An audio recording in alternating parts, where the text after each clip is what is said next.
আসসালামু আলাইকুম। যুক্তরাষ্ট্র কেন কারাকাসে হামলা চালিয়ে ভেনেজুয়েলার প্রেসিডেন্টকে তুলে নিয়ে গেল? এই বিস্তারিত তথ্য নিয়ে এই ভিডিওতে আমরা জানব। তাই ভিডিওটি শুরু থেকে শেষ পর্যন্ত দেখতে থাকুন। ভাবুন একবার, বিশ্ব রাজনীতির মঞ্চটা যদি হঠাৎ সিনেমার পর্দায় রূপ নেয় আর সেই পর্দায় ভিলেনের ছায়ায় দাঁড়িয়ে একজন মার্কিন প্রেসিডেন্ট, তাহলে কেমন হবে? ভোরের অন্ধকারে কেঁপে ওঠে কারাকাস, একটার পর একটা বিস্ফোরণ, আর কিছুক্ষণ পরেই ঘোষণা ভেনেজুয়েলার প্রেসিডেন্ট নিকোলো মাদুরো এবং তার স্ত্রী সিলিয়া ফ্লোরেস মার্কিন বাহিনীর হাতে বন্দী। এটা কি শুধু একটি সামরিক অভিযান, নাকি এর পেছনে আছে আরও গভীর, আরও ভয়ঙ্কর রাজনীতি? চলুন আমরা মূল ঘটনাটা জেনে নেই। শনিবার ভোরে যুক্তরাষ্ট্র ভেনেজুয়েলা জুড়ে বিমান হামলা চালায়। রাজধানীর কারাকাসে ভয়াবহ বিস্ফোরণের শব্দও শোনা যায়। এরপর ডোনাল্ড ট্রাম্প ঘোষণা দেন মাদুরো ও তার স্ত্রীকে আকাশপথে দেশ থেকে সরিয়ে নেওয়া হয়েছে। একটি দেশের ক্ষমতাসীন প্রেসিডেন্টকে এভাবে বন্দী করার ঘটনা আন্তর্জাতিক রাজনীতিতে প্রায় নজিরবিহীন। এই ঘটনার পিছনে রয়েছে গত কয়েক মাসের তীব্র মার্কিন চাপ। সেপ্টেম্বর থেকে মার্কিন নৌবাহিনী ভেনেজুয়েলার উপকূলে বিশাল নৌবহর মোতায়েন করে। মাদক পাচারের অভিযোগে ক্যারিবীয় সাগরে একের পর এক হামলা হয়। এমনকি ভেনেজুয়েলার তেলবাহী জাহাজকেও জব্দ করা হয়। এই হামলাগুলোতে কমপক্ষে মোট ১১০ জন নিহত হন।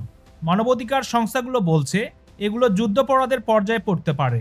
ভেনেজুয়েলার দাবি একটাই, বিশ্বের সবচেয়ে বড় তেল মজবুত দখল করতেই এই সব কিছু নাটক এবং সিনেমার মতন করে তৈরি করেছে ডোনাল্ড ট্রাম্প। ট্রাম্প দ্বিতীয় মেয়াদে ক্ষমতায় আসার পর থেকেই মাদুরোকে প্রধান নিশানা বানান। তিনি মাদুরোর বিরুদ্ধে মাদক পাচার এবং অবৈধ অভিবাসন পাঠানোর অভিযোগ তোলেন। গত জুলাইয়ে মাদুরোর মাথার দাম ঘোষণা করা হয় $5 কোটি। ট্রাম্প প্রশাসন ভেনেজুয়েলার কিছু গোষ্ঠীকে সন্ত্রাসী সংগঠন ঘোষণা করে, সমুদ্রে অভিযান জোরদার করে এবং নভেম্বরের শেষে ট্রাম্প সরাসরি মাদুরোকে বলেন ক্ষমতায় ছাড়ুন, দেশ ছাড়ুন, কিন্তু মাদুরো তা প্রত্যাখ্যান করেন। তিনি বলেন তিনি দাসের শান্তি চান না। অথচ আশ্চর্যের বিষয় হলো, বন্দী হওয়ার আগ পর্যন্ত মাদুরো বারবার বলেছিলেন তিনি যুদ্ধ চান না, এমনকি মার্কিন বিনিয়োগকারীদেরকেও স্বাগত জানান। এই দ্বন্দ্বের শিকড় কিন্তু নতুন নয়।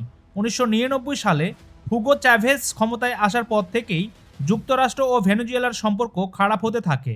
চ্যাভেজ ছিলেন সাম্রাজ্যবাদ বিরোধী এবং সমাজতান্ত্রিক নেতা।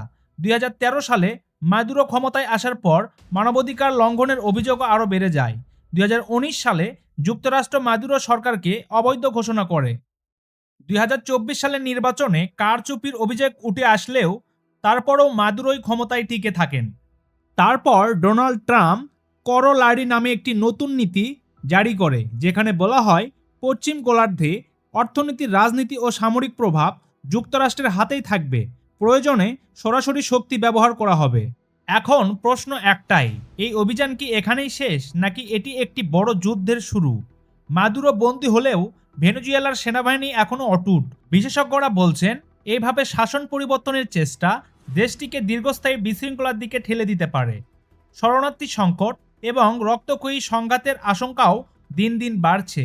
নতুন বছরের শুরুতেই বিশ্ব যেন আরও বিপজ্জনক হয়ে উঠছে। সম্মানিত ভিউয়ার্স, এটা কি সত্যি নিরাপত্তার যুদ্ধ, নাকি তেল, ক্ষমতা আর আধিপত্যের আরেকটি অধ্যায়? অবশ্যই আপনার মতামতটি ভিডিওর নিচে কমেন্ট করে জানিয়ে যাবেন। ভিডিওটি ভালো লাগলে একটি লাইক দিয়ে সবার সাথে শেয়ার করবেন এবং আমাদের চ্যানেলে নতুন হলে অবশ্যই ফ্রিডম অফ ভয়েস ইউটিউব চ্যানেলটি সাবস্ক্রাইব করবেন। ভিডিওটি সম্পূর্ণ দেখার জন্য ধন্যবাদ।